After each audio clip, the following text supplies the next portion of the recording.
Right. I can type tonight, right? Yeah, Super Mario Physicist requested I play this for the past couple of weeks. He said I wasn't going to regret it. Okay, so first things first, I spent 48 bucks on this game, but from what he's told me, it should take months to finish the entire visual novel, especially if I don't play regularly, because from what he's told me, it is incredibly long. Makes Fruits of the Literature Club look short by comparison, and Doki Doki New Eyes also look short by comparison.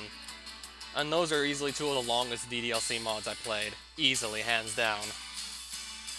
Secondly, there are some not safe for work scenes in this game.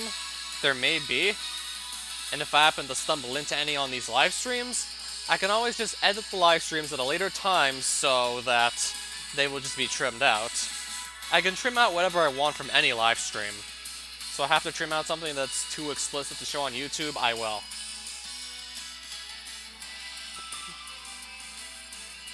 So we will just start from the beginning. Okay, I actually kind of recognize this text box. No, I totally recognize it. American Eagle just kind of ripped this from Fruit of Grisaia for his own DDLC mod. Yeah, he was heavily inspired by Fruit of Grisaia to go and make his own Doki Doki mod, which, it's definitely up there for one of my favorites, Fruits of the Literature Club.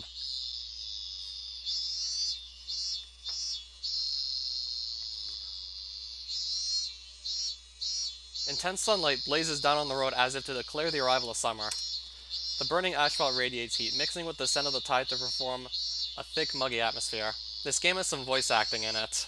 Yes, I'm aware, but for now, I'm probably just going to leave the voice acting off. I mean, I was always used to just playing my visual novels without them being voiced. If enough people request me to turn on the voices, I may do so. Except for the main character. I'm guessing that might have not been in the budget. It's way too early for this kind of weather, and when the temperature is abnormally high, you're always going to get some people who lose their heads and start acting erratically. In other words, it's only natural that the police would be on the lookout for suspicious types at times like these. It was about 10 minutes ago that I realized I'd been mistaken for one of those heat stroke adult sorts. And likewise, I'm just going to recognize a lot of these music tracks. Not from Fruits of the Literature Club, because the music in Fruits of the Literature Club, for the most part, came from this. Name: Kazama Yuji. Address: Osato and Yamanashi. Prefecture: sweat pouring from his forehead as he examines my license. The policeman in front of me takes a glance at the large backpack I'm carrying, then continues the background check. You came here from Yamanashi? Yes. So this is the main character, not the policeman, but the Yuji guy. What business do you have in this city? Why are you lugging around that enormous bag? You headed anywhere in particular? I can access the options, right? I told you this 10 minutes ago. I'm moving. This luggage is everything I own. If I hit... Okay, if I hit escape... There we go.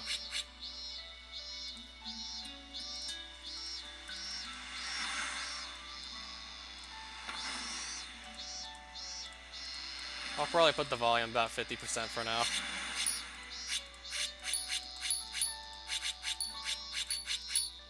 Yeah, if enough people want me to just keep this on, by all means I will.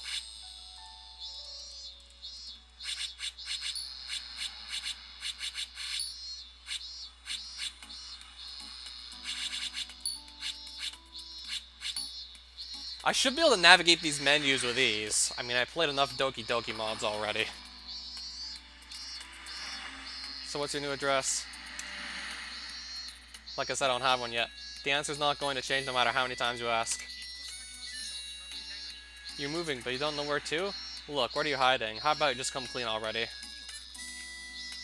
I'll make it a bit louder. If you can barely hear it, then what's the point of having it? I'll turn it up some more.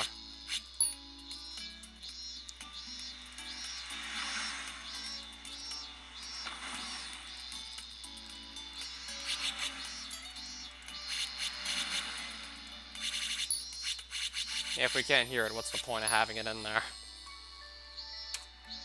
Where'd you come from? Where are you going? What are you planning to do there? Depending on the context, these could be fairly philosophical questions, but as far as police inquiries go, they're pretty run-of-the-mill. Let's see if we can hear it clearer now. Let alone someone like me carrying around conspicuous bulky luggage. It's as good as guaranteed that they'd stop me. That is their job, I suppose, since this little scene acts as a crime deterrent through its visibility. It's not an entirely wasted effort, but unfortunately I don't have all day to play along. I drop a glance toward the digital watch I'm wearing around my left wrist. Sorry, but I'm keeping someone waiting. I really can't spare any more time for hanging out with bored cops. Okay, it's a bit easier to hear now. Are you mocking me? A bored police force is proof that the city's at peace. Take it as a compliment. Inexplicably taking offense at my tone, the policeman clicks his tongue in irritation and tosses my license back. Alright then, Kazami-san. Sorry for the inconvenience, but would you mind letting me take a look at that pack you're carrying? Oh, that's actually a lot louder than having it like 50%. I refuse. Something you want me to see in there? Maybe a knife? I don't rely on blades. Policy of mine. Look, you're really telling me to unpack all this on the spot? It'll take an hour at least. 30 minutes just to take it all out. 30 minutes to stuff it back in. Let's head over to the station. I'll get you some cold tea and we can have a nice long chat. I just told you I don't have the time.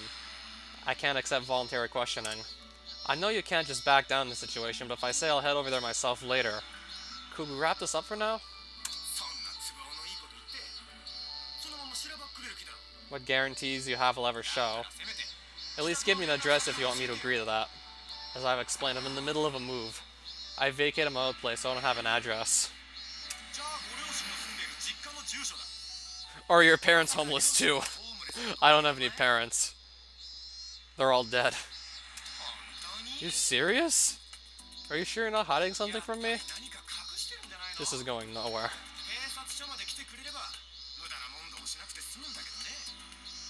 Okay, so why don't we move things along?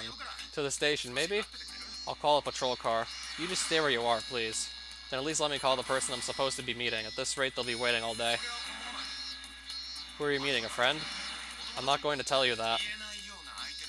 Someone you can't tell me about? It's your mother. We had an appointment at the hotel tonight.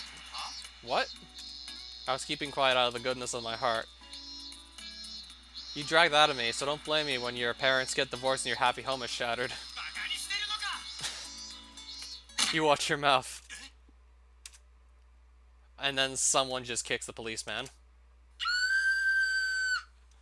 About 30 meters away from where we're talking, someone screams. A desperate cry follows within seconds. Thief! Somebody! A woman sits collapsed on the street, stretching out her hand. Her high heels lie on the ground, knocked off her feet by the sudden fall. I'm gonna probably recognize all of this music here. There's a man in a flashy Hawaiian shirt, running in this direction. In Japan, I assume. Shit, a cop. Although the thief flinches for a moment at the sight of the policeman's uniform, after a quick check for any convenient side streets, he barrels onward. Move it, asshole! Brandishing the stolen bag menacingly, his hand finally gestures out of my way. Huh? Stop! Stop right there! The cop is completely flustered. He's quite clearly unaccustomed to this sort of situation. While he's panicking, the distance between us and the thief... Do you think this cop has by any chance just not had enough training? If he's not used to seeing thieves running around the street stealing ladies' handbags. Out of the way. The man runs in a straight line towards a breakthrough to freedom. I happen to be standing directly in the middle of his path. I said move, damn it! As he prepares to strike with the bag, I ascertain the movement of his shoulder and arm from the first signs of motion and hit his wrist sharply just as he begins to swing. Ugh! The man's arm instantly stiffens and loses all momentum. His eyes pop wide open in shock. I immediately grab the collar of the Hawaiian shirt he's wearing and firmly draw him towards me. Before the man can offer resistance to my pull, I smoothly reverse and use my body weight to shove against him. And I feel like I'm just reading off fight scenes in Fruits and Literature Club all over again. because this is what inspired the whole mod in the first place. And speaking of which, I'm still gonna have to go back to that. There's a Monica route I have yet to play. Nice shirt. Where'd you buy it? Shock spreads across the man's face. His knees buckle against his wall. I try to gain a chokehold on my... Where did he buy the shirt? Bastard. The man promptly draws his head back and shifts his body to the side, preventing me from landing a hold on his neck. Seems like he's somewhat experienced in judo, but in this case, he would have been better off trying a decisive tackle. Rotating around the purse snatcher in the opposite direction of his slide, I yank his right arm upward with both hands. In one movement, I've circled to his back. Next, pull back on the opponent's wrist and elbow and pin him to the ground. This is just basic Aikido, by the way.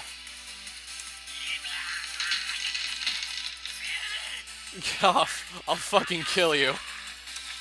Hey now, you got your priorities all wrong. Before worrying about me, you should kill the guy who sold you that shirt. God damn it. Goddamn kid. I'm gonna be safe to show this, right?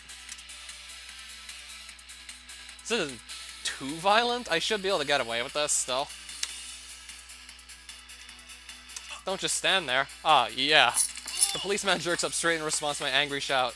Taking a pair of handcuffs from the pouch around his waist, he runs over to restrain the criminal. The purse snatcher seems to have resigned himself to his fate, and doesn't offer any pointless resistance. He accepts his red-handed arrest for theft docilely, then sits quietly on the ground with his head hung as the policeman radios for backup. Apparently they weren't too far off. As the siren approaches in no time... Okay, I didn't play this to get blasted by sirens. Two policemen get out of the arriving cruiser and push the criminal into the back seat. As I'm quietly watching the scene in perfect passivity, the policeman from earlier runs over. Thank you for your cooperation in the arrest. I'll pass on the letter of thanks. How about letting me move on? We can't do that. We'd like to have a detailed conversation regarding both this incident and the previous matter. I'm gonna see if I can lower those sounds, by the way. Sound effects are like at maximum. Yeah, let's drop those a bit. It's not that I mind hearing the sirens. It's just them being like a little on the loud side. Figured as much. Shaking my head in exasperation, I silently rebuked myself. Should have just left it alone. As the policeman pushes up my back, I glance at my wristwatch and informs me that I'm already 5 minutes late for my meeting.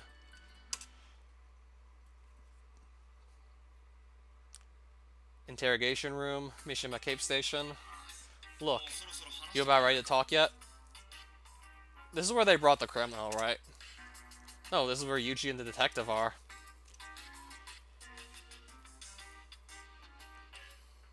Familiar is the place where criminals break into flop sweat and TV dramas.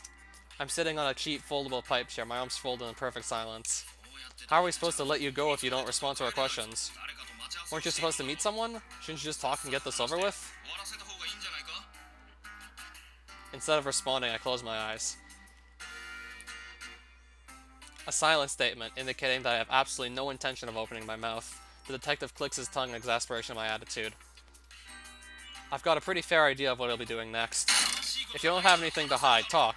How long do you plan on remaining silent? The sound of something being struck, and an even louder attempt at intimidation. This is the point where a timid guy would be jumping in his seat.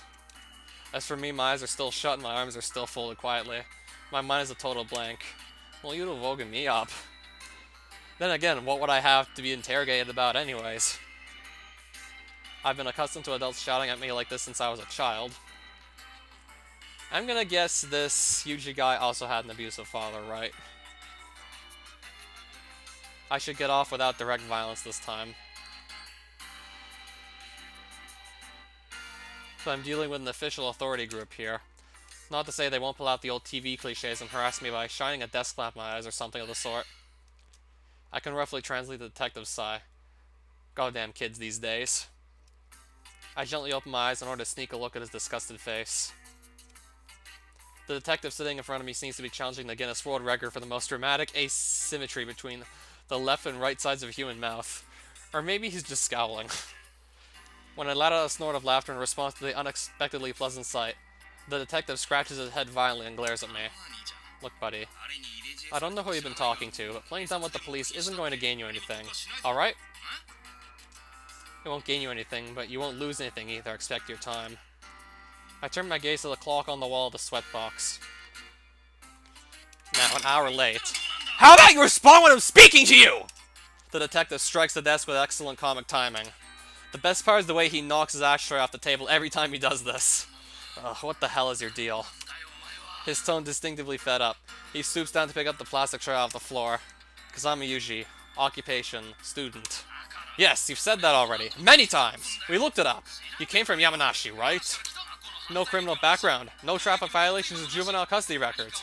No commendations on public record either. What kind of person has absolutely no data in the system?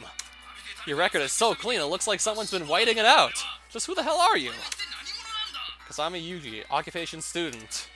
What's with that? Did someone tell you to only say that line if the police caught you? Are you some sort of terrorist or what? Kazama Yuji, occupation student. Shut up! Just shut up! First it's say something, now it's shut up. Talk about hard to police. Our capricious detective scowls yet again and scratches his head. Flakes of dandruff drift grandly through the air. Kazama Yuji, occupation, student. Look. Cut me a break here. Put yourself in my shoes for a second. Another sigh. It's enough to make me want to heave one myself. Because we both take our work seriously, it seems like we're stuck going around in circles.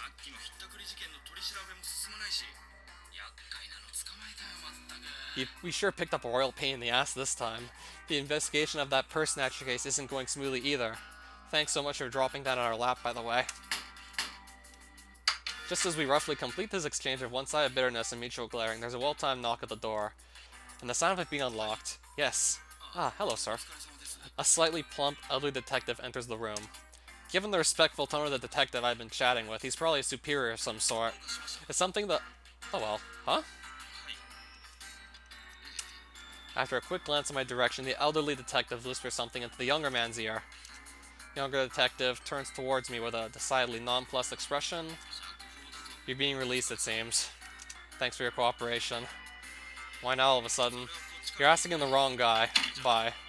Young detective leaves the room. Elderly detective watches him go. Well, sorry about all that, Kazami-san. It seems we hadn't received any report on our end, and we're only just now placed in contact with your guarantor. The detective stares at me with eyes like a dead fish. As an employee of Ichigaya, if you'd simply said as much, if you'd known it was from Ichigaya from the start, wouldn't you have thrown me in jail, stripped me naked, and sprayed me down with a hose? You're quite the kidder. Did you forget that we belong to the unparalleled Sakura Damon? We're all friends here. Just to let you know, I'm nothing but a student. My work at Ichigaya is only a part-time cleaning job. Cleaning, is it? Huh, I see. That's well put. Just as I'd expect from your collection of eggheads. In response to my words, the detective twists his mouth into something vaguely resembling a smile. If you'd informed us a little earlier about the circumstances on your end. Well, as I'm sure you know, the higher-ups are what they are. We had quite a mess there for a moment. So, should I still continue reading the dialogue over the actual voice acting from all the other characters besides, well, main character / narrator himself? Sarcasm drifting from every pore of his body, the detective treats me with transparently insincere courtesy. He's perfectly civil on a superficial level, but the atmosphere in here is growing increasingly unpleasant. The younger detective from before, hard-ass that he was, seems infinitely preferable. Did you inquire to Ichigaya about me? Not quite, you see. We were running your name through our databases. In the middle of the data retrieval, the phone rings. We pick up the receiver and find we have a call from the Ministry of Defense's special organization.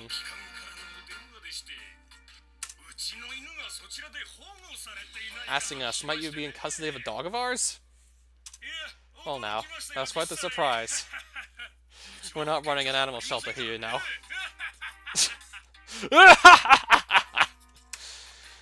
I love this guy already. Since you found my owner and confirmed that my leash is properly attached, I should be able to leave now, right? Yes, just as you please. Oh, that's right. Principal of the school you're transferring into. That's so? Yes, indeed. Since you hadn't shown up, it seems she was putting calls into all the police stations in the area, one after the other. Our chief ended up getting pulled to the phone while he was in the middle of a meeting, and got quite an earful, apparently. Where's my backpack? Luggage we've been holding on to for you is in the entranceway. If you'd like, should we send you over to there by car? You're not getting funds from public taxes nor did chauffeur bums like me around, are you? I'll walk. After I'm urged out the door by the old man, the young detective appears from the rear, carrying the backpack they'd taken from me earlier. This is ridiculously heavy. What the heck is in this thing? Bit of a tough question. I guess you could say my life. If that's supposed to be a gag, I wouldn't quit your day job. That wasn't really what I was going for. Whatever. Dropping the backpack next to me, the detective lets out a slight sigh. Thanks for lugging it out here. Pretty heavy, isn't it? That's not something you say to a guy who learned judo for work. We might be country police, but at least we've got that much training. True, guess that's natural for a policeman. Sorry. The detective smiles wryly. So you're supposed to be a student at that landfill academy, right? I'm wearing the school uniform, you can see at a glance. Feels more like you've been dressed up in it. He claps my shoulder as we pass each other. Take care, in a lot of ways. With those parting words, he heads back into the police station. Guess I don't make a convincing student yet.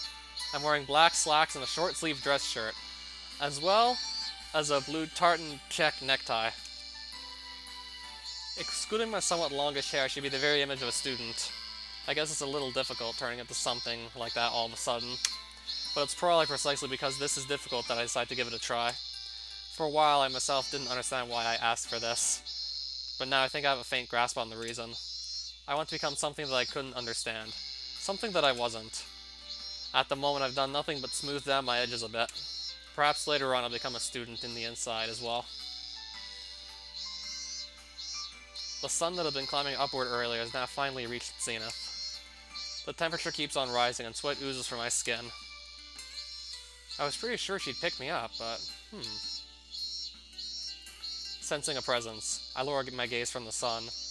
My eyes, well accustomed to high contrast lighting, project a human form in silhouette for only the briefest of moments before the details fade in. Thanks for your service. This is the woman who had her bag stolen, right? There's the woman. Spare me, I don't want to see a pose like that outside the workplace. In the first place, what's with that dopey salute? The girls in bikinis on the maritime SDF recruitment posters have more impressive form. Jeez, and here I am offering my appreciation for your sudden efforts. I don't recall contributing enough to society today to deserve any appreciation.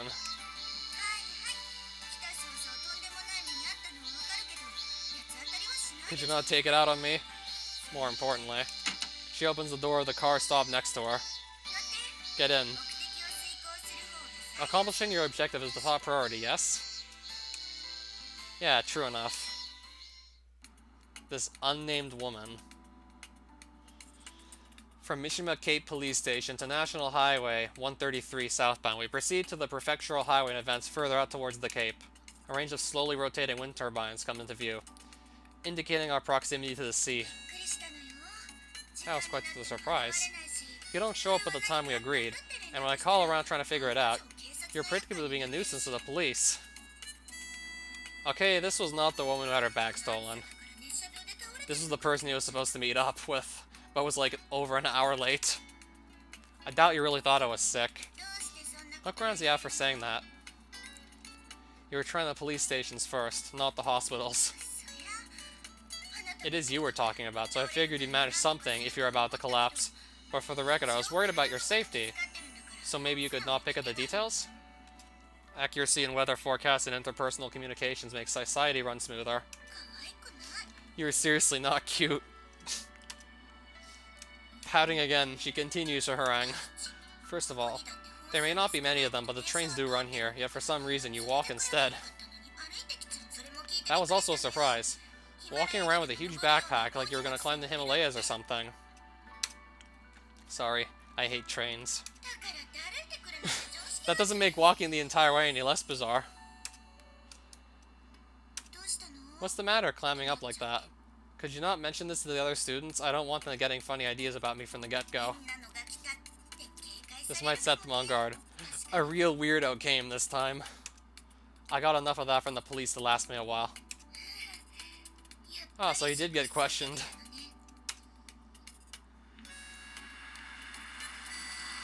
We're gonna be arriving at the new school any moment now, right? Alright, this is it. The car proceeded about 500 meters along an area of reclaimed coastal land before she brought to a stop. So that's what he meant by landfill, I see. As I'm recalling the words of the detective from before, the woman continues our conversation with a suddenly cheerful tone. What do you think? Pretty nice, isn't it? It's the absolute newest school in the vicinity. Barely even looks like a school. Although I heard it was a new school. Its external appearance generally isn't what I had expected. A 3-story building. The pure white color of the outer wall is the only typical school-like element, with every other aspect more closely resembling a city office building. The gates to the right and left are less evocative of a school gate than a functional fence at some facility. The mounted signboard, likewise, a utilitarian thing printed in a simple typeface, rather than a hand-drawn work of calligraphy. Come on, this is your future alma mater. Where's the deep upswelling of emotion? I've only just arrived at this place. If I said I was deeply moved by the sight, it'd be a lie.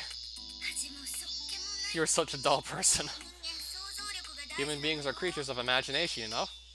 I missed Luigi's Misadventures 3 for C3. Yeah, Roberto Zampari still wants me to play through the whole thing. And yes, I would like to do that sometime soon as well. At least get that started. I mean, physicists just roped me into playing Fruits of Grisaia. Especially if I don't play this regularly, it's gonna take months to finish the whole thing. Because I heard that this is a super long visual novel. So I can assume that the 48 bucks I spent on it was worth it. With an exaggerated sigh, she opens her hands wide in the overblown gesture of a third-rate actor. It's newly established, so the school might not have much of an image yet, but the students are nice, normal kids, and... Do I just spoil it right now? No! Huh? Hey, where are you going? Her rigmarole is abruptly interrupted by the high-pitched shrieks of 2 girls. Stop that, Makina. Stop. Hey, I said stop it already! Please, have mercy. Amini, why are you running? Come play with the cute cicada. Bugs! Bugs are the worst! Take this! Get away! Help me! I think I'll just let these girls do the voice acting themselves at this point. Laugh at me until you choke, huh, Makina? Don't think I'll forget this. No snacks for you today. No way. Perfectly normal. Normal. Could you define that term? Is there a class where we chase around each other? Is there a class where we chase each other around brandishing insects? That's not it. Those girls are, well, you know. I don't think I do, but it's nice to see that it's a lively school. Right? Anyway, let's move on. Inside. Having apparently forgotten what she was planning to do with her outspread hands, she totters through the school gate. Her office is positioned quite near the school building's front entrance. The furniture is nicely arranged, based around an old-fashioned desk and chair, in contrast to the incongruity of the building's external experience. This room is a textbook example of the old-fashioned principal's office. So I assume that's the principal we're looking at right now. Gonna take a seat.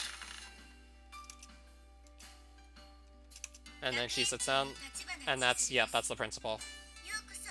Tachibana Chizuru. Welcome to Miyama Academy. Nice to meet you. Or would it's been a while, be more appropriate, Kazami-kun. Wait, they knew each other?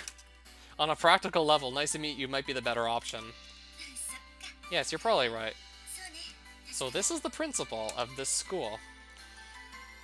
Principal Tachibana takes out a pamphlet. Well, in your case, I'm sure you're already familiar with the basic synopsis, but just in case I'll give you the full explanation. She flips past a couple of pages of the brochure. I hadn't noticed, but her fingernails are lightly polished. This is a private academy under the management of the Sakaki Academy Educational Corporation, in which students chosen from across the country gather in diligent pursuit of academic achievement. Parent organization is East Beach Express Railways, owners of a rail network that runs the breadth of the Kanto region. I wonder if they saw any Pikachus there in the Kanto region. Through their support, the very best facilities and educators are brought together here. How many Pikachus did they see? First, the principal's talk shifts to more detailed matters. The East Beach Express is an enormous corporate group with its hands in real estate and large-scale retail, but its core business is the management of the rail line connecting Tokyo and Haneda Airport. Haneda. The EBE's management is shouldered by the Sakaki family, and it seems plausible that this Sakaki Academy Corporation is also administered by them directly, but that's only a guess based on circumstantial evidence. There's a lack of public information on this secretive corporation's activities. The very existence of its academy isn't well known. I didn't gain anything that could be called definitive proof from my investigation so far. Entering immediately as a second-year student. Your transfer will be announced during tomorrow's homeroom, and after that point you're free to decide your own course. Her fingers come to a stop. Bring her hands gently together. The principal raises her gaze from the pamphlet and meets my eyes. Well, I think it's an ideal environment for a normal student life, like the one you requested.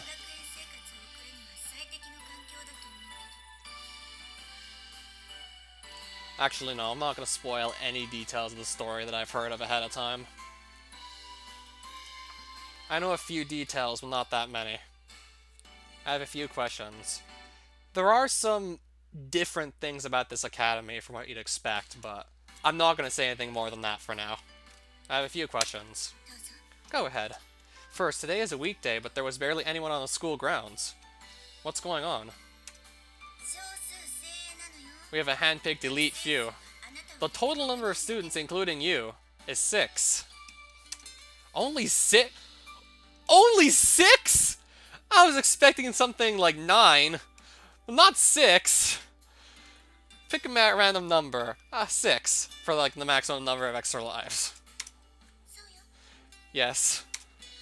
I just can picture the angry video game nerd right now reacting to that Terminator game. The maximum number of lives is 6. Only 6? I didn't expect to go past 9, but why a random arbitrary number like 6? 6, that's a good number. The elite few? Indeed. That include our friends with the cicada just now. Of course. Question 2, where am I living from today on? In the academy, right? Well, near it. Close enough. A dormitory, is it? It is a dorm, but it's considerably spacious, so don't worry too much. In that case, not a problem.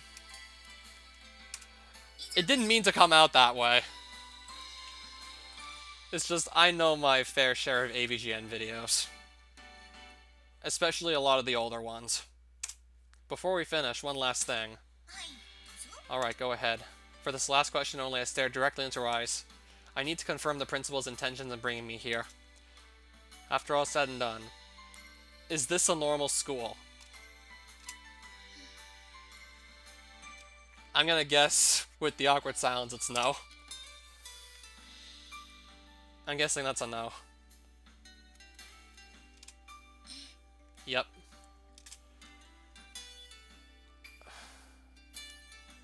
There's probably something special about this school. I'm convinced that she isn't lying to me further for some hidden self-interest. I haven't forgotten what you asked me for back then. The principal slowly stands up and walks to the window side. The athletic grounds are visible from the window. And there's no one there. The grounds are skirted by an improbably high wall. I want to enter a normal school and live as a normal student. The mere handful of students. The bizarrely extravagant facilities, the on-campus dormitory, the high walls surrounding it all. They clearly indicate abnormality. But as you yourself are aware, considering your personal circumstances, there's no place that can give you that, other than here. I guess you're right. I'll give you the same answer at the very end. This is a normal school. The principal turns to face me. Therefore, you don't need to do anything here except live normally as a student. I will never make any other request of you. Understood. Well then, I'll show you to the dorm. Yeah. With a nod, I rise to my feet. On the ground outside, a gust of salty sea air kicks up a cloud of sand.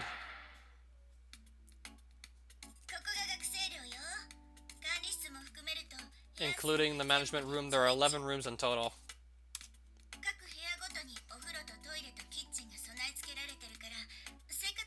Every room is equipped with its own bath, toilet, and kitchen, so there should be no inconveniences in daily life. A basic set of furniture is also provided. What are you looking around like that for? It's like Kate pair from earlier don't seem to be around. Oh, you mean Suo-san and Irisu-san?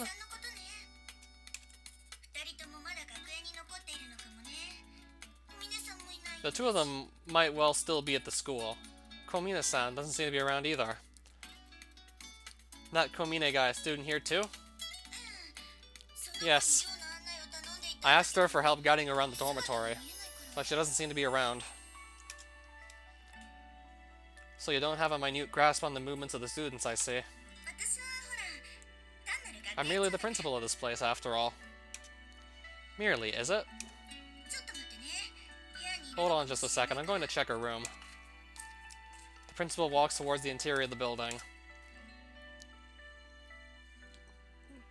Left there by myself, I stare vacantly up at the ceiling.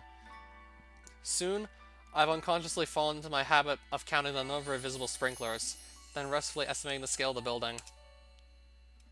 Calculating the time needed to gain control of the front entrance and ascertaining the location of the emergency exits. Not that many support pillars, are there? Guess why that's why the ceiling's a bit low. Excuse me?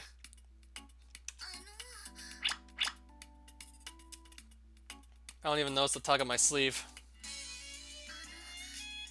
Excuse me, can you hear my voice? Yes, but who the hell are you? Until the final excuse me, a many finally catches my ear. Might you be the transfer student scheduled to arrive here today? By any chance? I drop my gaze and she's beautiful. And I find a girl in housemaid clothes looking up at me. Not that she's a particularly diminutive height, except in comparison to a taller male like me. Or perhaps an intruder? No one's going to admit that they're an intruder if you ask them point blank. Oh, come to think of it, you're right. The scales have fallen from my eyes. The maid nods several times, slowly closes her eyes, and begins to repeat my words. No one's going to admit they're an intruder if you ask them point blank. Yes. Got it. Well then, let me change the question. Are you not an intruder? Flexible thinking isn't your strong suit, clearly. I'm sorry? What does the maid want with me? Well, as I said, I'm attempting to determine whether you're a suspicious character. This would be the second time today I've heard that pickup line. That is truly impressive. As I was saying, are you a non-suspicious character? There's already something odd about this girl. You're a lot tougher than you look, maid. Komine-san, perfect timing. This is Kazami-kun, the student who just transferred in. At this point, having noticed our voices, the principal calls out to the girl. It seems this maid was Komine all along. So this is one of the 5 other students of the school right here. So you're the transfer student after all, I see. I'm Kazama Yuji. Good to meet you. Yes, the pleasure is all mine. I don't think you introduced yourself. Oh, pardon me. My name is Sachi. It's a pleasure to meet you. And this time it's nothing but the first name. I had this thought earlier with the other 2, but you've certainly gathered some unique elites here. Fostering the individuality of students is a responsibility of any school. Which would mean that she's a student too? First year at this academy. Did she look old enough to be in front of the blackboard to you? Not from the first CG of her I saw. That's not really my point of confusion here. Our uniform creates certain preconceptions. For example, if I see a girl wearing bunny ears in a bar, I don't ask what she's done with her Bible. What? What? Komine-san does wear a maid uniform more often than not. That's not an explanation. True enough. Well then, please explain. Certainly. As I've been entrusted with the position of class representative, I frequently respond to our teachers' requests for assistance and perform minor chores. From your kind of like a maid. A certain conversation eventually shifted to why don't you try on a maid uniform? Finally, now that you've actually put on really suits you, you should wear it when you can. According to that suggestion, I attempt to wear maid clothes whenever it's possible for me to do so. When would it not be possible? I see, you're a devoted one. That fallen bunny girl's sister with the Bible, whatever, could learn a thing or two from you. Yes, thank you very much. I wasn't really intending that to be a compliment, but there's no point in telling her that. So from this point, please let her guide you. It should be easier to get to know each other that way. No objections. Well then, I leave the rest to you. Certainly. Well then, let's begin with a tour of the first floor. If you would. The maid slowly begins to walk, but quickly comes to a stop in front of the management room. Stop dead. She's staring at me with an expression that clearly indicates she has something to say. What's wrong? You need something? Well, I forgot to inquire as to how you prefer me to address you. Come to think of it, you're right.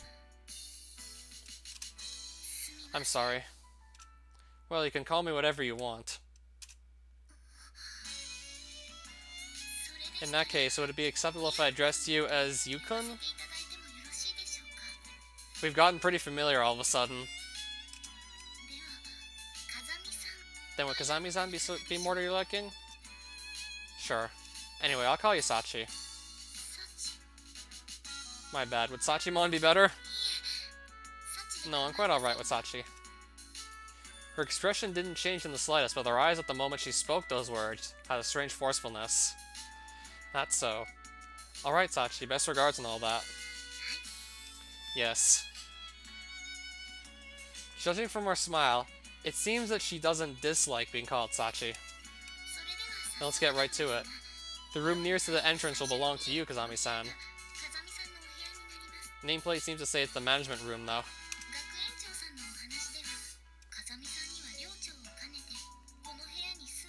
The idea that you might serve as the superintendent of the dormitory while living in this room. In other words, she wants me to play the prison card? Well, at the very least, 3 out of the 6 students living in this dorm are females.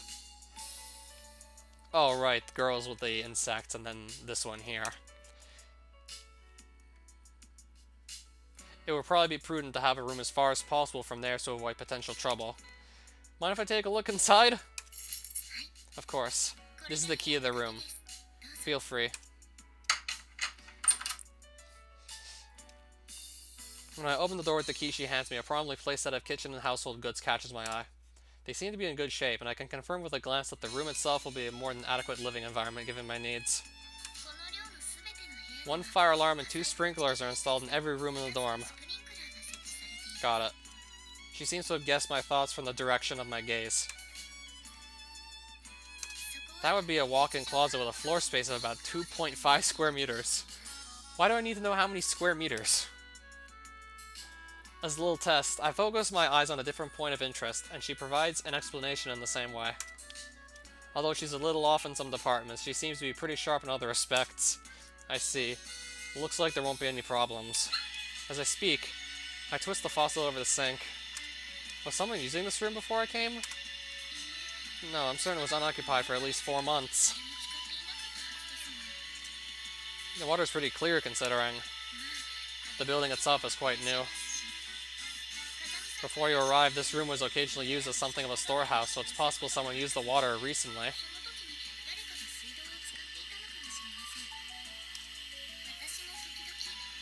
I myself would sometimes fill my water bucket here while cleaning, because she's the maid of the pack. I see. I twist the faucet to stop the water, drop the luggage I've been carrying on the spot, and promptly leave the room. Next, this open space just inside the entrance is something of a common area for all of us. The standard student dorm community space, is it? Yes. In particular, Maki-chan and Amane-san spent a lot of time here. That's so. They must be other students. Also, this door next to yours leads to the boiler room. The stairs are opposite. And further on there are 4 rooms, of which the 3rd room next to the stairs is mine. I'd heard there are 11 rooms in total. Any reason why you picked one on the 1st floor? As you know, my name is Sachi. Apparently that sort of rhymes with room 3. And so I was encouraged to. I get the idea. This is the 2nd floor. This floor only contains personal rooms, and with the exception of myself, all the students live here. Which would mean 2 of these are vacant. Room 7 and room 9 are currently unoccupied.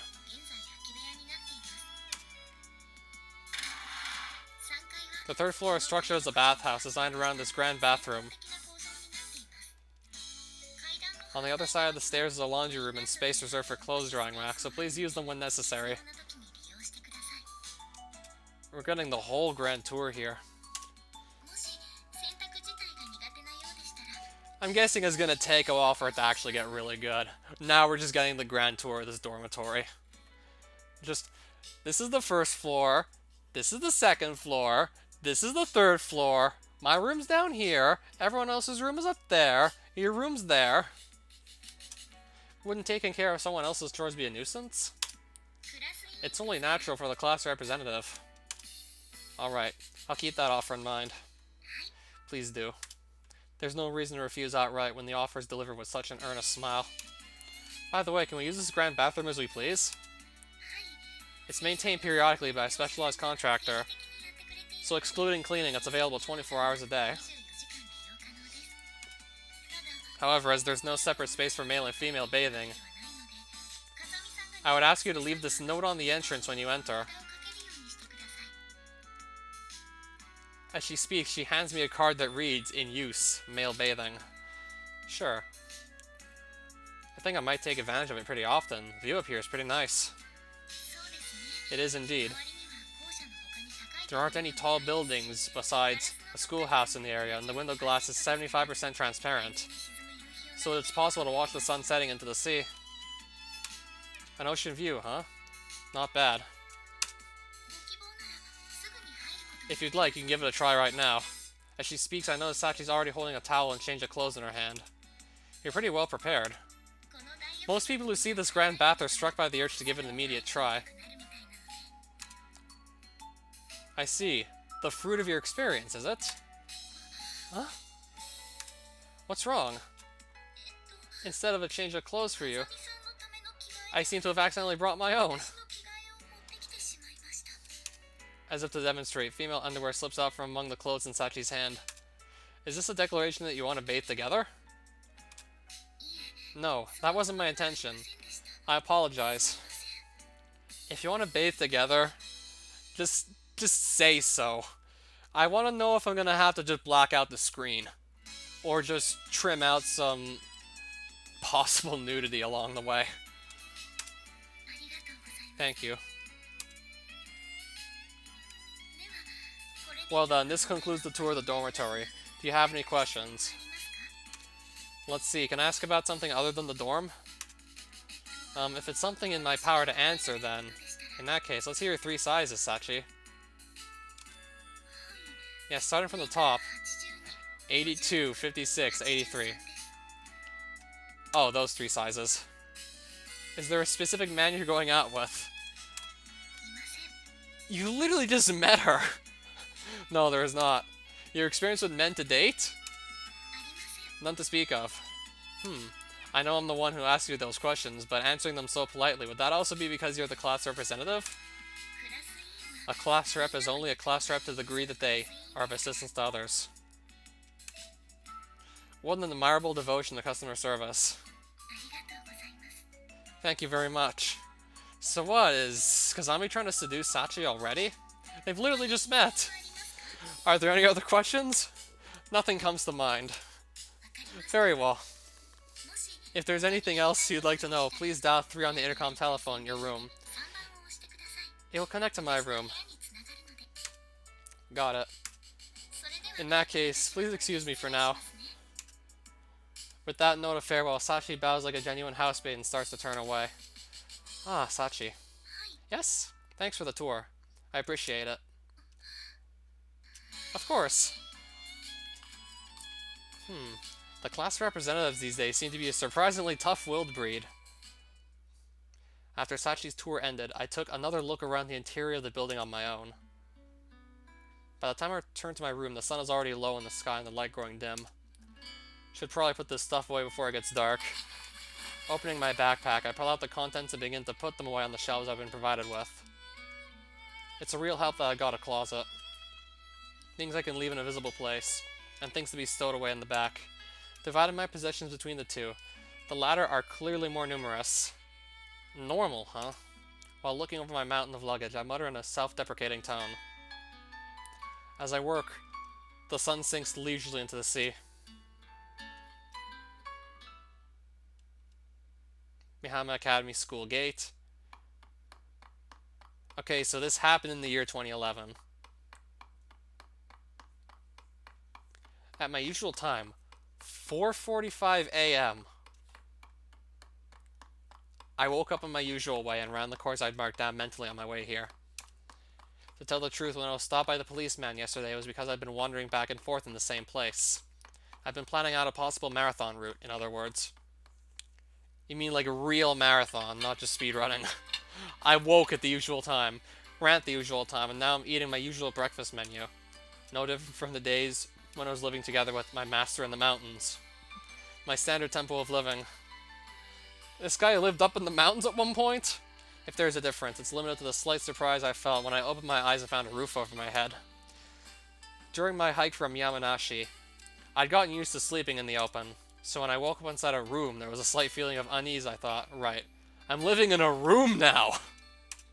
That mild discomfort hasn't disappeared even now as I'm eating my corn cereal. I kind of have other things to do but watch people eat breakfast. No real need to rush things. If I actively spend every day packing myself with potentially useful knowledge, someday this sort of lifestyle might come naturally to me.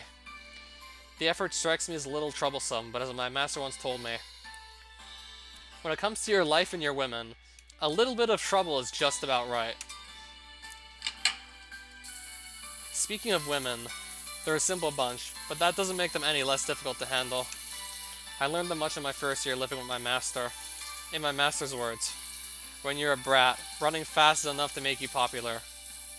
When you're a middle schooler, the guys who can fight will be popular. And after that, it's the guys with brains who will get the girls. In other words, run, punch, and read books, and you'll never run dry. What do you think? Short and sweet, right? That was her theory, at least. The things she said were always ridiculously simplistic. Honestly, I ignored those words with a snort the first time I heard them. But my master was a woman who put her beliefs into practice. Every morning, She made me run, and every day she hit me with a sack of books. Although I don't know if she's to blame, I still run 16 kilometers every morning and habitually read books whenever I have free time. Sometimes she was harsh. Sometimes she was sweet. She would emit an abrasive, overpowering aura at times, but every once in a while, she could be so gentle that I thought my brain would melt out my ears. That was my master, a woman with a sizable build who was nonetheless very picky about the little things. I've had a hard time dealing with large women ever since those days, but being aware of the fact doesn't mean I can fix it. It's not that I dislike them on a conscious level, but whenever I see a tall woman, I can't help but feel wary out of pure instinct. If you ask why I'm bringing this up all of a sudden, well, that would be because I've just been reminded that there is a large woman at this school as well. A large woman. Owie! If you do it that hard, I'll break! I'll break! Hey, stop squirming. Sit still already. And spare me your break. Your break. Okay, so... I want the blonde girl already. Blonde or light brown? Since this place is a student dormitory, it's of course only natural that a community of students would already be living here, and it's entirely probable that they have their own rules that I don't know yet. Also, I'm a country hick fresh from the rural areas of Yamanashi. So it goes without saying I'm poorly versed in the customs and rituals of this land. I have no way of penetrating the depths of significance that might be hiding in an action at a glance. It looks to be a simple case of bullying. What game's this? What are the rules? Huh? The puzzled faces staring back at me are familiar. It's the little girl and the big woman combo I arbitrarily named the Cicada Sisters when I first arrived at the school yesterday. Who are you? Who do you think? I think someone once said that answering a question with a question is proof of stupidity. That's so, I suppose that means I'm irredeemably stupid. Please call me Moron Boy, as if we've been friends for 10 years, Cicada Sisters. Cicada Sisters? I saw the pair of you from the gate yesterday. One of you was swinging a cicada around, the other was shrieking, if I remember correctly. You saw a bit of weird side of us. Well, can you forget that happened? I'll see what I can do. Would you be the new student transferring in today?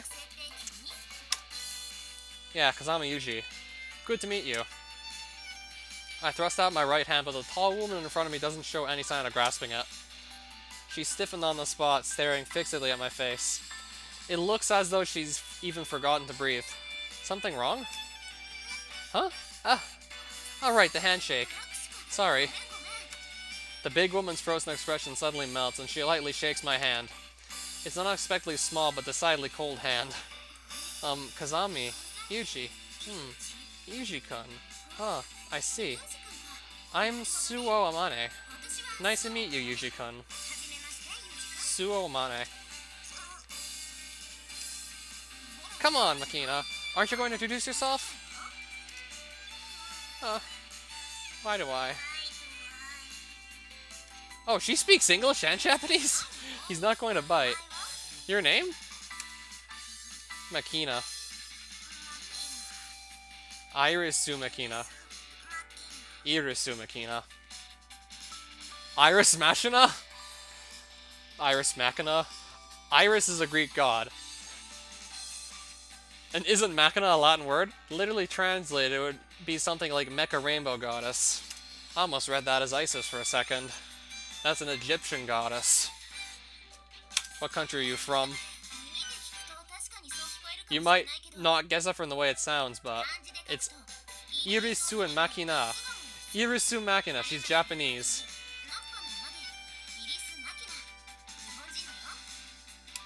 Wasn't she speaking English just now? She's a bit linguistically confused. She flew around all sorts of foreign countries with her parents up until she was 6 years old.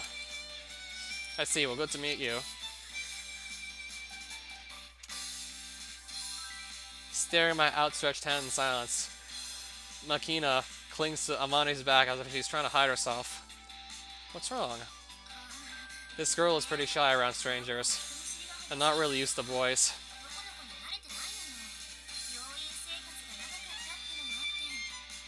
She spent a long time in the hospital, and for one thing, she hasn't met many guys around her age. I think she's a little confused on how to deal with you.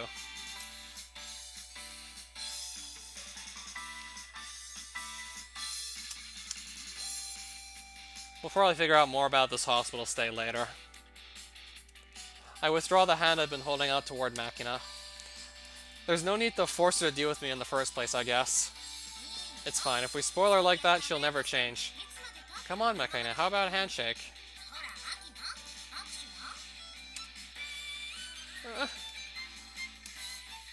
Don't give me, kids who can't manage a proper greeting don't get any snacks. Is don't get any snacks supposed to be an effective threat in this day and age? Or so I thought. But hearing those words, Machina... Okay, how do we pronounce her name? Machina bites her lip tightly and extends her right hand towards me with a strained expression. I gently clasp her small hand and put on the natural-looking fake smile learned from my master. I'm Kazami Yuji. Good to meet you. I'm Irisu Machina. Nice to meet ya. Her voice is small and marked by a distinct lisp. Her hand is as tiny as her body and it's hot like that of a child. See? He's not so scary, right?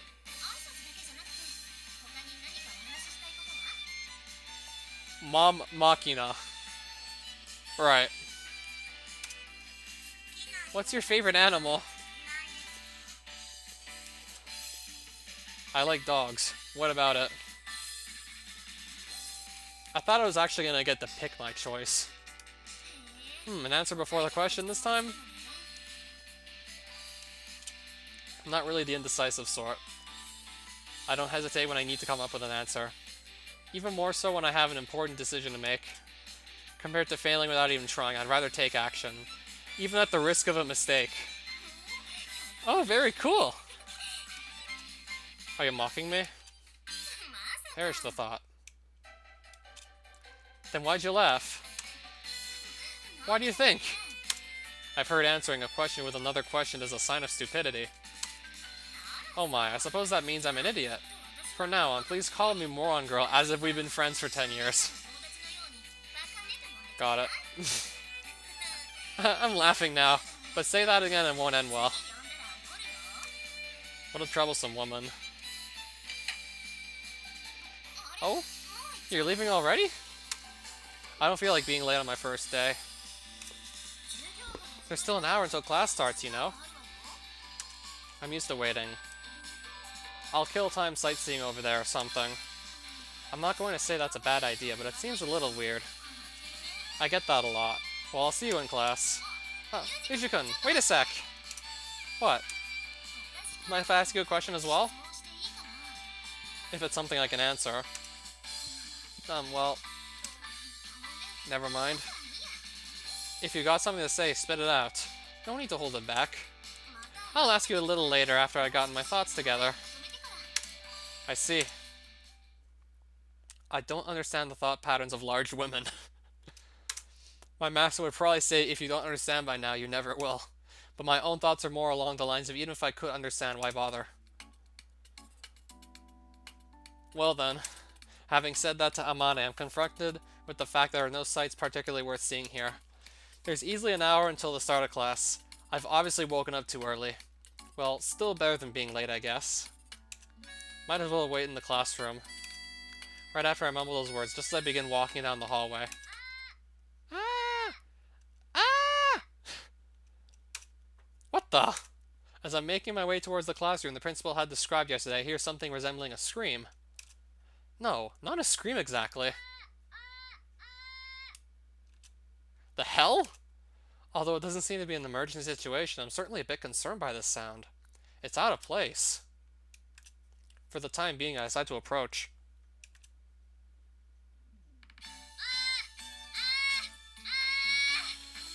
Is she practicing her singing voice or something?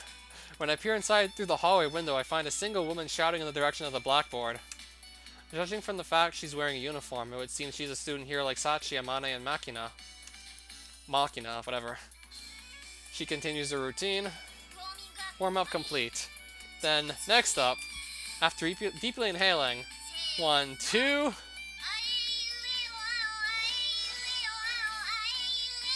All in one breath, she firmly lets loose a string of syllables familiar as a vocal tuning exercise. Alright, I said it in one breath. Nice work, me. That is, I. I'm telling you to do what I say. That's not it. This is no good at all. Ahem. I'm telling you to do what I say. Who's she talking to? Is she talking to the blackboard?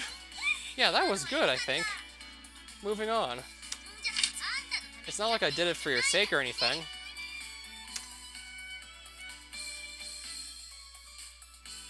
While staring at the memo pad in her hand, she awkwardly but forcefully rattles off phrases one after the other. It seems like it'd be best to ask her what she's doing directly. This is the broadcasting club?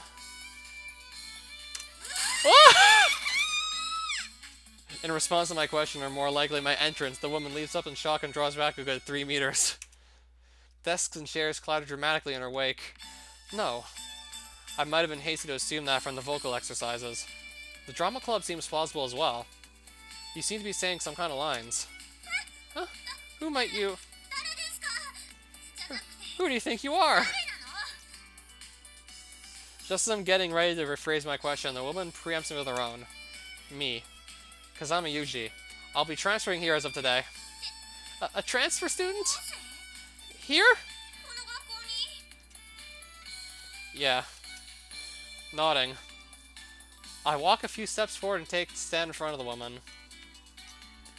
So were you doing some sort of rehearsal after all? Sorry if I interrupted. I'm not acting at all. Not at all. That's just me. That's how I am. So don't worry about no. Worry about it. Which is it? Forget it. Forget it already. Just sit down. I don't quite follow, but if I start asking questions, she'll probably get even noisier, so I choose the path of least resistance. Stay cool. Stay cool. He's a transfer student. So the first impression is crucial. You can do this, Michiru. After I flop down in the chair, though, this woman mutters to herself in a low but perfectly audible voice. I'm Matsushima Michiru. Good to meet you. So what's her defining character trait? Well, I'll just play to find out, I guess. In contrast, she delivers her self-introduction with an artificial brightness. Initials MM, huh? Yeah, but it's not like that makes me a massive masochist or anything. Nobody said anything remotely like that. Oh, sorry about... That's what you were implying. Do you want to be called a masochist that badly? Of course not! That doesn't even make sense! Quite an energetic woman. She drops the subject and forges boldly on ahead.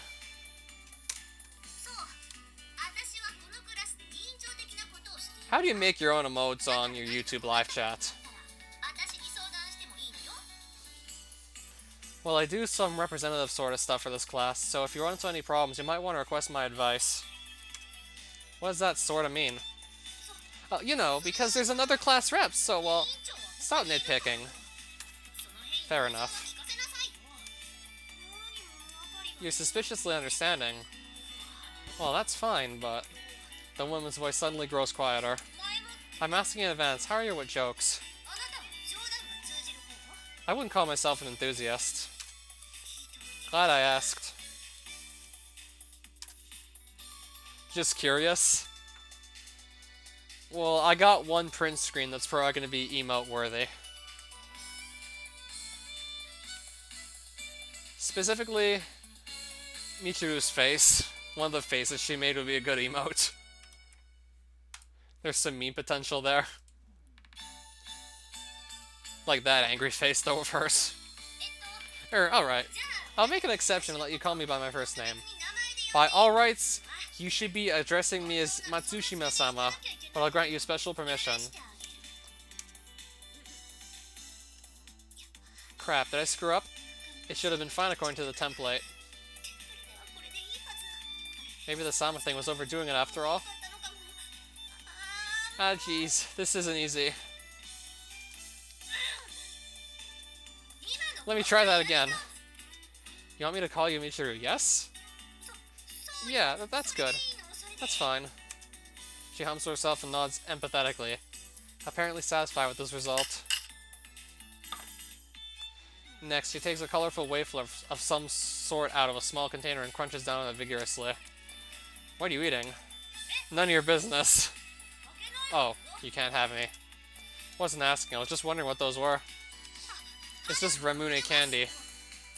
Not that it's any of your business. Not so.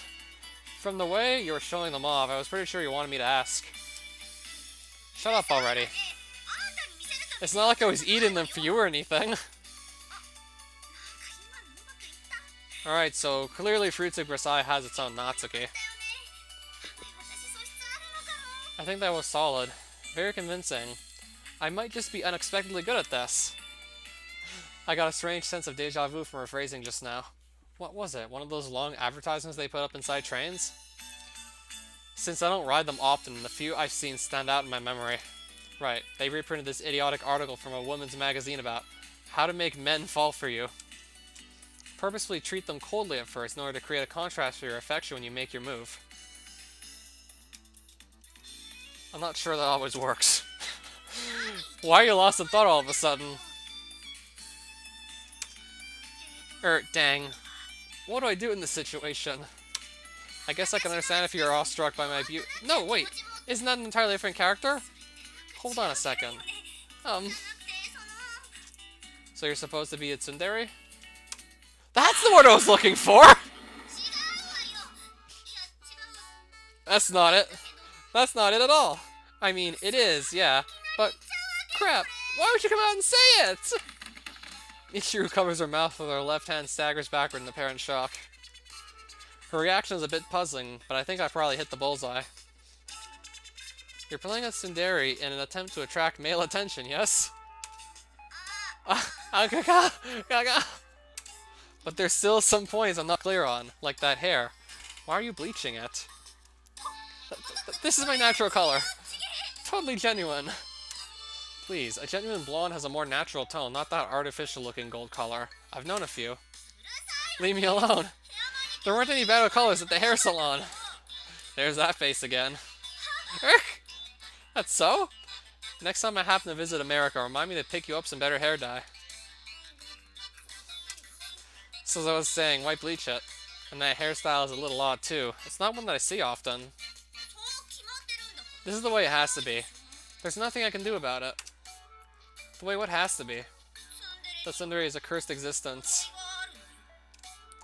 Michiru begins to mumble her words under her breath as if to enumerate the curse's power. My natural color is strong, so even if I bleach it, I have to leave it for an entire day. The over-the-counter stuff is rough on the skin, so I go out of my way to order online from some company in Toyohashi. Frankly, it's all a huge nuisance.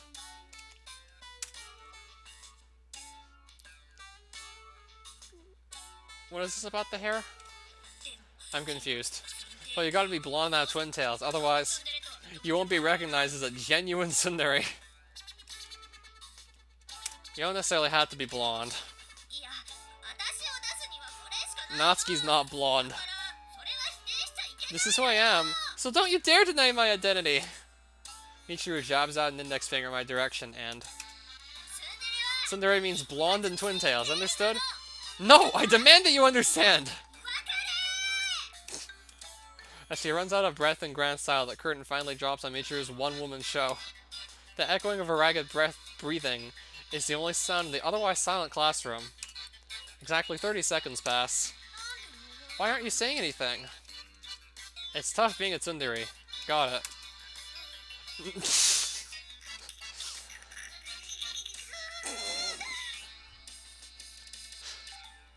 I'm not sure if that wasn't what she was looking for, if she's just lost the will to go on, but Michiru glares at me. The malfunctioning industrial machine. Anyway, let's get along, Michiru. I don't want to get along with you. Why don't you get along with yourself? By yourself. Yeah, it goes without saying. I plan to get along just fine on my own. That's supposed to be the part where you stutter in confusion, idiot! It really isn't easy being a tsundere, is it? Leave me alone. Go away. Finally breaking down, Michiru begins flinging waste paper, permanent markers, and anything else lying around in my direction in an attempt to drive me off. Are you crying? Sorry, my bad. I'm not crying, you jerk. My attempt at an apology seems to have only fueled her anger, so in the end I decide a temporary withdrawal is in fact called for. Class is starting in another 15 minutes, but it should be fine. I'll just kill some time elsewhere. Good morning. Good morning. 5 minutes before the start of class, practically the moment after I re-enter the classroom, Amane and Sachi arrive. The tsundere from earlier is looking at me with naked aggression, but noticing the arrival of the others. Morning, Amane, Sachi. Now she's suddenly happy again. Resuming the performance in question, she promptly calls out to them. Ah, good morning to you, Michiru-sama. The instant her greeting is returned, Michiru runs over noisily and shakes her hands in front of Sachi. Is something the matter? Is that Sachi? I thought I asked you to quit it with that. The Michiru-sama thing, I mean. But you said I absolutely had to address you this way, Michiru-sama. That was just a joke, or... We could try to format and re-enter that data. Just this once, maybe? Please? Michiru, while glancing over in my direction for some reason, desperately entreats Sachi. Does every single visual novel have a girl like Michiru? How many girls in the existence of Japanese media are like her, exactly like her? Personality-wise, at least. Like, they can never seem to decide on anything. Their emotions constantly change, more so than the bipolar girl in her period. Amane, leaning on a desk, seems to be occupied with trying to hold in her laughter. But I was told to absolutely, so I was only... Ah! Don't cry! Don't cry! Hold on a second. This is an order! An order! Understood. I won't cry. The instant Michiru speaks, Sachi's tears abruptly vanish as if someone threw a switch. Michiru watches her cautiously, sweating heavily. Sheesh. Fine, whatever. I'm not going to force you or anything, so call me what you want. Certainly. Certainly! Call me whatever you want. Michiru. Ah! Michiru staggers her way back to her seat, with all the vitality of a limp rag. You feeling alright, Michiru-sama? I'll kill you. Sorry, just wanted to give it a try. Michiru collapses weakly onto her desk. Morning. There's Machina again. Machina's lisping voice sounds from the rear of the classroom. Seems like she might not be used to my presence yet, judging from the way she beelines straight for Amane, hides herself behind her and steals glimpses at me. Morning. Your shyness or terror of men or whatever continues to impress me.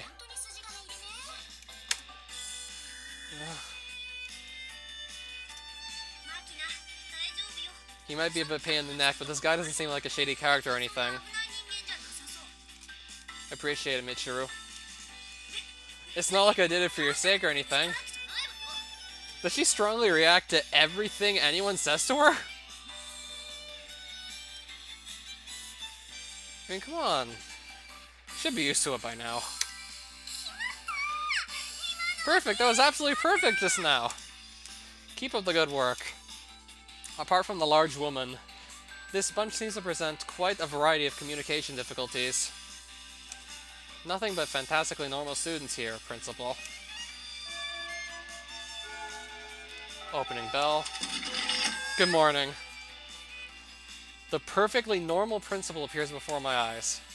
Wait a second, there's only 4. As we've arrived at the beginning of the school day, I noticed a difference from the information I heard yesterday. Nice to see everyone, or, not quite. Standing at the podium, the principal notices the irregularity at a glance. Sakaki-san is absent today, I suppose? Her tone seems to be asking if anyone's familiar with the circumstances. Probably just taking advantage of her flexible working hours again. What else is new? True enough, she hasn't been here much except the evenings for a while now.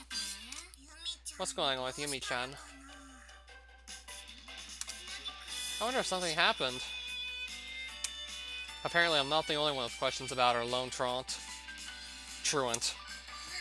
Oh well. I hope to introduce her to Kazami-kun, but I'm sure you'll run into each other eventually.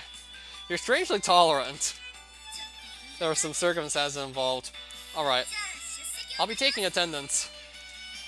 Won't take very long. Perhaps because of the walls and steel fences surrounding us on all sides, it's not always easy to remember that this place is in fact close to the sea. In contrast to the breeze and the blue skies, intimations of freedom. The gray of those jutting fences speaks of denial and rejection. While my classmates raise their voices energetically, I pass the time staring into that sky. School life, huh? Audiovisual classroom, listening devices, well suited for studying languages. Looks that way. I can tell from a glance that this place is well equipped. Using the time after the homeroom period, I'm getting a small introduction to the school's facilities from Sachi. Normally this would be the principal's job, but she seems to be occupied with official duties, so I ended up getting another tour from our class rep. Oh, now a tour of the school. The library is constantly connected to an external server by a high-speed line, so it's possible to quickly find and retrieve any high-quality material at any time. Therefore, there's no stock of DVD or Blu-ray discs whatsoever, which would make checking a movie out impossible, I guess. That's right. Amane-san was also disappointed by that at first. Impossible to check out a movie. Why do I feel like this place might really be closed off to the public? Why do I feel like there's some sort of isolation in the air? Can't get a movie. Sachi smiles a bit wryly as she speaks. Most of the stuff is probably in that pamphlet somewhere, but Sachi's explanations are comparatively to the point, clear and easy to understand. It seems she's actually quite intelligent. There's also a fairly good selection of previously broadcast television programs available. If approved, they'll add it to the server. Looks like they weren't that sloppy on the casting after all. What show are you talking about? The school drama currently being broadcast.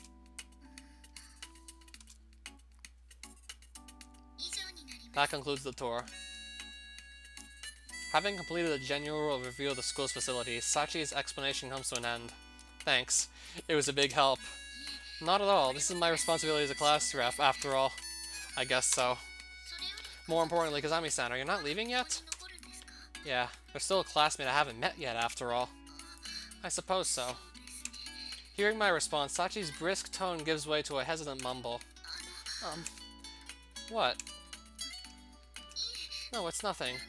Please don't worry about it. After a brisk bow, she quickly runs off down the hallway. Did I trigger a death flag just now? I don't think there's a single person in the world who wouldn't worry after that kind of ominous foreshadowing. Well, that might be an overstatement. There are some pretty carefree people out there. I'm just not one of them. It seems like it would be best to be on my guard, or more so than usual. The light flooding in through the windows has shifted from overhead to my side. It won't be that long till the sun sets. After parting from Sachi, I walk the empty hallway alone. My surroundings are very nearly soundless thanks to my habitually quiet footsteps. However, inside the stillness, I sense a definite presence at my destination. She finally show up? I hear a faint sound from the interior of the previously silent classroom. With that confirmation, I slowly open the door. Oh god, what's going to be on the other side of that door? I gently open the door.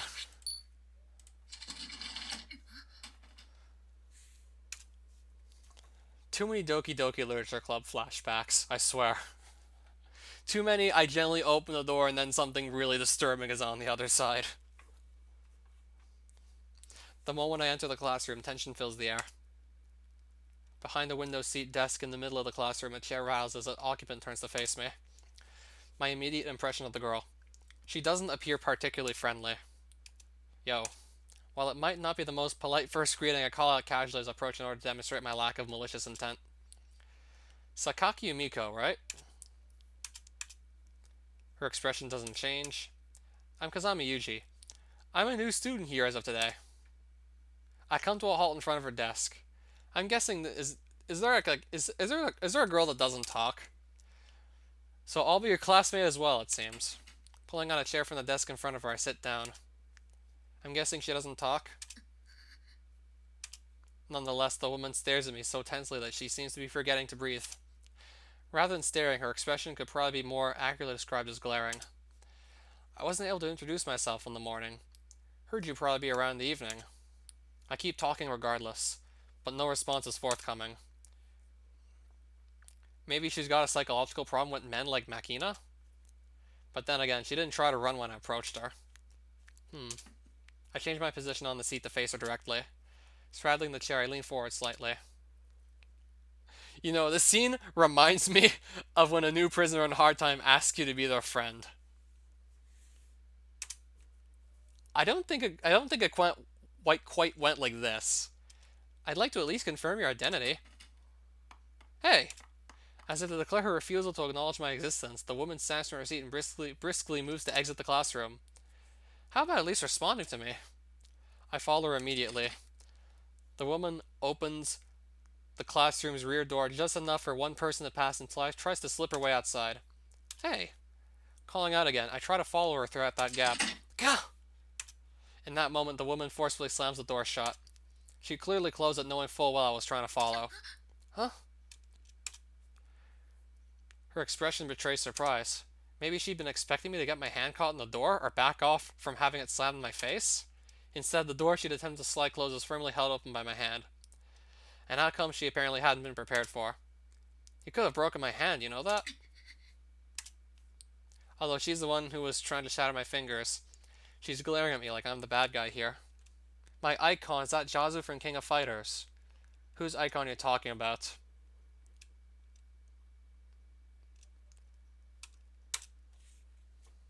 Probably neither of ours. What exactly did I do to deserve from the someone I've just met? I'm just looking for a name. Opening the half-shut door, I take a step forward. She doesn't back down. Quite the greeting.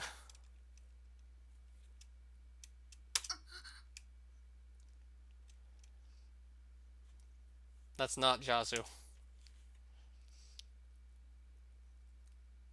Whoa, was she trying to slap my guy in the face? It isn't the most efficient block, but for the purpose of diffusing her reckless hostility, an easily comprehensible action seems necessary. I was expecting something of the sort, but you favor the classic slap to the face, I see. Maintaining my grasp on the woman's wrist, I stare her down at short range.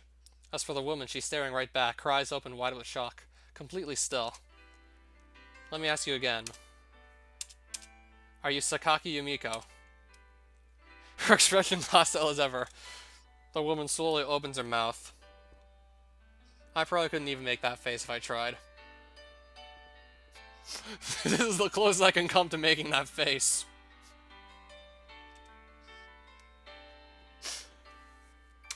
With an air of slight resignation, but clearly unwavering in her refusal of any relation with me, she speaks. What if I am? Oh, she actually talks. Okay, good to meet you. As the evening sun fell behind the cloud, its light dimmed, and the classroom filled with shadow. Oh, debug. Welcome to Fruit of Grisaia. Physicists recommended I play this. And I've literally just scratched the surface. I may be playing this for months for all we know.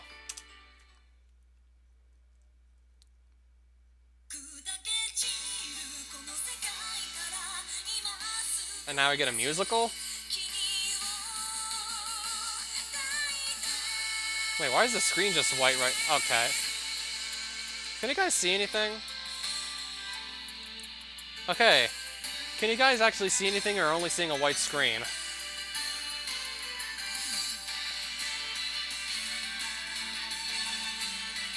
They are the fruits that ripen on the branch, but the flower is not in bloom. Isn't this a Chinese game? No, it's Japanese. Can you actually see anything, or are you only looking at a white screen? I don't know how to fix this.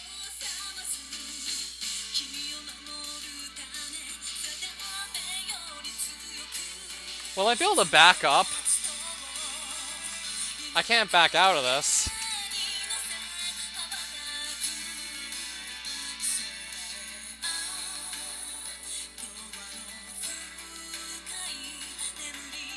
I might have to just go for a window capture so you can actually see all this. And then just play it back all over again.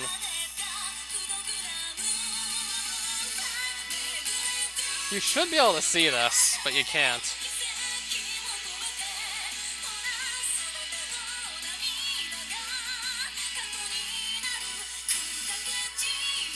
Can only I see it currently? Yes. And I can't back out of this either.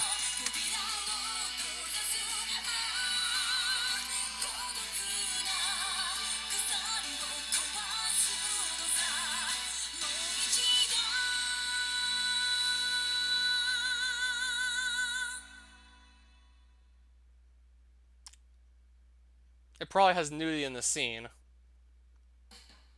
It didn't have any nudity in the scene. I'm gonna quickly try something else here. Window capture. Fruit of Grisaia. Window. See if I can actually just make that play back again. I'm gonna try and just get this in window capture instead of a game capture and see if that makes a difference. Load.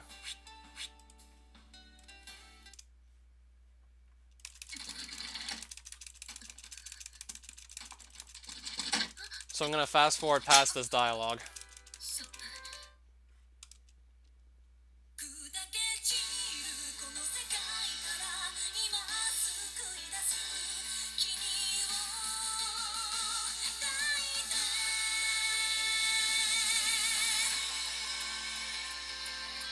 I don't know why I just can't get this to cooperate.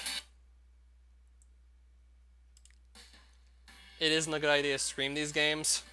Worst case scenario, I can always just... Now I see only purple. I don't know what the hell's happening. First we saw white, now we're seeing purple. I mean, I'm seeing everything just fine, but why can't you see everything? I'm actually really starting to get confused now. Fuck it, I'm gonna try this one more time. Grisaia window.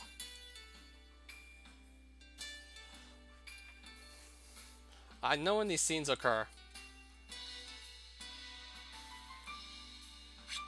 So is OBS seriously that smart to just... One more time.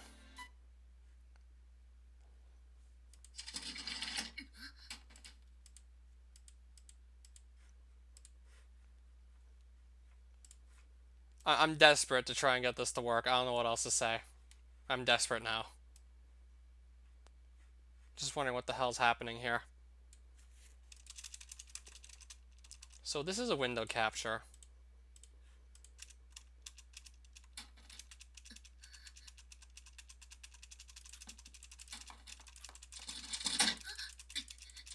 Okay, I'm gonna save here again. Okay, I'm gonna save right now. I think I'm gonna have to just move on at this point. Don't know why, like, I just can't broadcast the video part to OBS. I can see it, but you can't. I don't know why. Now you see purple again. Nice.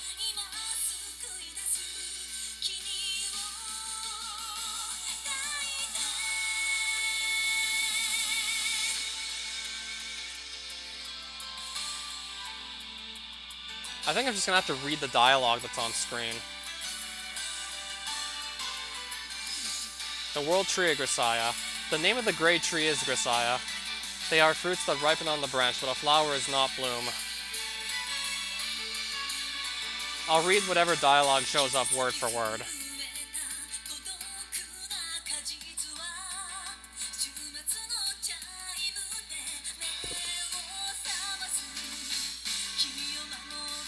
I may be alone like her too.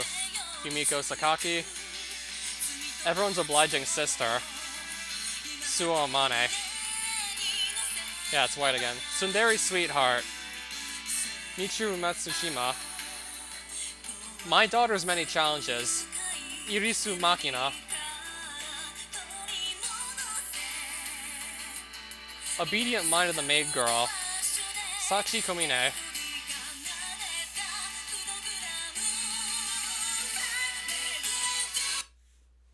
I really can't do much else, I swear. The period of the school day before classes begin is fundamentally blank. Meaningless time. I'm already well aware of this, and I just mentioned this upon starting the mod. This inspired a Doki Doki mod called Fruits of the Literature Club.